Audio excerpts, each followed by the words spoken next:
Episode 9 में हमने देखा कि ननामी ने ग्रैंड हॉल के बैरियर को तोड़ दिया है। ननामी उस जगह को ढूंढ लेती है जिस जगह सोजोबो की आत्मा है। जीरो ननामी को देखता है। जीरो उस गेट को तोड़ देता है। जीरो ननामी से कहता है कि यह एक अंडरग्राउंड जगह है जिसे 17 साल पहले ही बंद कर दिया गया था, जहाँ कोई भी जाने से डरता है। जीरो उसके अंदर चले जाता है। ननामी जीरो से कहती है कि मैं भी तुम्हारे साथ आ रही हूँ। ननामी जीरो से पूछती है कि यहाँ पर सील क्यों लगी हुई थी। जीरो ननामी को बताता है कि 17 साल पहले यहाँ पर किसी ने अपने पंख को खोया था और वह मरते हुए बचा था। यह एक गुफा है जहाँ पर बीस्ट रहता है। वह बीस्ट हर समय बिजली गिराता है। अगर तुम मरना नहीं चाहती हो तो यहीं पर रहो। पास्ट में जब सुइरो ने कुरामा को बचाया था तब जीरो ने सुइरो से कहा था कि तुम्हें कुरामा को अकेले छोड़ देना चाहिए। वैसे भी अब बहुत देर हो चुकी है। प्रेजेंट में जीरो गुफा के अंदर चले जाता है। ननामी समझ जाती है कि सोजोबो की आत्मा गुफा के अंदर है। जीरो ननामी से कहता है कि तुम यहीं पर रहो। जीरो गुफा के अंदर चले जाता है। ननामी गुफा के अंदर जाने की कोशिश करती है। जीरो को याद आता है कि सुइरो ने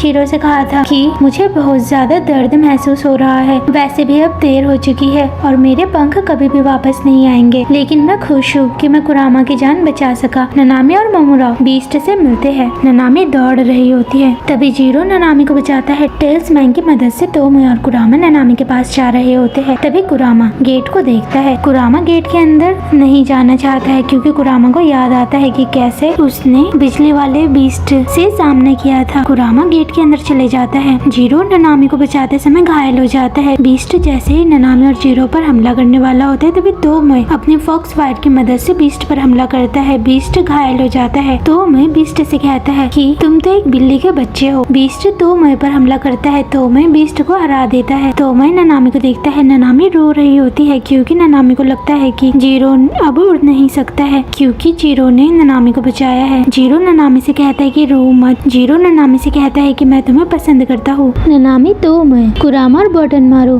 चौंक जाते हैं। बीस्ट उल्टी करने लगता है। तभी कुरामा और बोटनमारू कहते हैं कि बीस्ट ने अपने मुंह से कुछ उगला है। ननामी कहती है ये तो चमक रहा है। कुरामा कहता है मैं इसको बिल्कुल भी नहीं देखना चाहता हूँ। जीरो कहता है यह सोजोबो की आत्मा है, इसलिए हम सोजोबो की आत्मा को नहीं ढूंढ पाए थे। जीरो वहाँ से चले जाता है। नेक्स्ट सीन में ननामी रो रही होती है। तोमोe को बिल्कुल भी पसंद नहीं है कि ननामी किसी और की फिक्र करे। तोमोe ननामी से पूछता है कि तुम कितने समय तक ऐसे ही रोती रहोगी। ननामी कहती है इसमें मेरी गलती है। तोमोe कहता है जीरो मरेगा नहीं, वैसे भी हमने जीरो को पीच पिल दी है, वह 2-3 दिन में ठीक हो जाएगा। ननामी कहती है मैं जीरो से माफी मांगना चाहती हूँ क्योंकि वह अब उड़ नहीं सकता है। तोमोe ननामी को रोने के लिए मना करता है और कहता है जीरो तुम्हें बचाकर खुश है। तभी सुइरो वहाँ पर आ जाता है। सुइरो तोमोe से कहता है कि मैंने सुना जीरो घायल हो चुका है और तुमने अपना ऐसा चेहरा क्यों बना रखा है। सुइरो तोमोe से पूछता है कि कुरामा कहाँ है। ननामी कहती है कुरामा सोजोबो के साथ है। सोजोबो अपनी आंखों को खोलते हैं। उनकी आंखों के सामने कुरामा होता है। ननामी सुइरो से कहती है कि सभी को बता दो कि सोजोबो उड़ चुके हैं और आसमान भी साफ हो चुका है। जीरो अपने बचपन को याद करता है। जीरो ने गलती करी होती है। सोजोबो जीरो को समझाते हैं शुरुआत में सुइरो ने भी गलती करी थी लेकिन उसने हार नहीं मानी। मैंने भी गलती करी थी। जिसके बाद जीरो को होश आ जाता है। सुइरो जीरो से कहता है कि ननामी ने तुम्हें पीच पिल दी है और तुम्हें ननामी से बात करनी चाहिए। कुरामा सेलिब्रेट करना चाहता है क्योंकि तुम पूरी तरीके से ठीक हो चुके हो। क्या तुम मेरे साथ आओगे। ननामी जैसे ही कमरे को खोलती है ननामी सुइरो और जीरो को देखती है और माफी मांगती है। ननामी तोमोe के पास जाती है। ननामी कहती है कि मैं जीरो से बात नहीं कर पाई। तोमोe कहता है आज रात हम यहाँ से जा रहे हैं। कुरामा ननामी और तोमोe को बुलाने के लिए जाता है। सब लोग चौंक जाते हैं जब उन्हें पता चलता है कि ननामी एक वुमन है। तोमोe ननामी को अपनी साइड वाली सीट में बैठने के लिए कहता है लेकिन मोमोरो वहाँ बैठ जाता है। जीरो ननामी को अपने साइड वाली सीट में बैठने के लिए कहता है। ननामी जीरो से कहती है थैंक यू,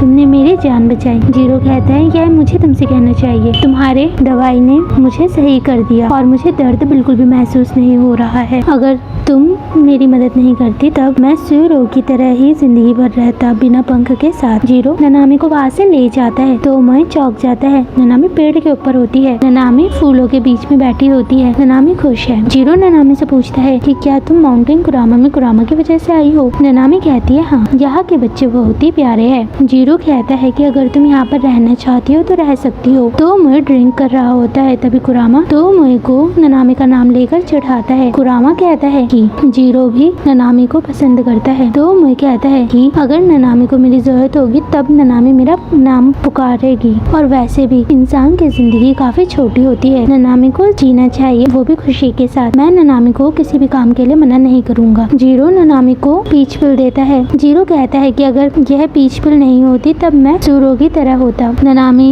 को होश ही नहीं रहता है। ननामी ने बहुत ज्यादा ड्रिंक पी ली होती है। ननामी तो मोए का नाम ले रही होती है। ननामी कहती है कि हमें घर जाना चाहिए। ननामी सूरो को गले लगाती है। सूरो और बोटन मारू ननामी को बाय बाय करते हैं। ननामी तो मोए से पूछती है कि क्या तुम मेरी बातों को सुन रहे हो? तो मोए कहता है हाँ, मैं तुम्हारी बातों को सुन रहा हूँ। ननामी कहती है कि मैं तुमसे प्यार करती हूँ। तो मोए कहता है कि मैं भी तुमसे प्यार करता हूँ। कुरामा तो मोए और ननामी का इंतजार कर रहा होता है, जिसके बाद तो मोए, ननामी और कुरामा तीनों ही माउंटेन कुरामा से चले जाते हैं।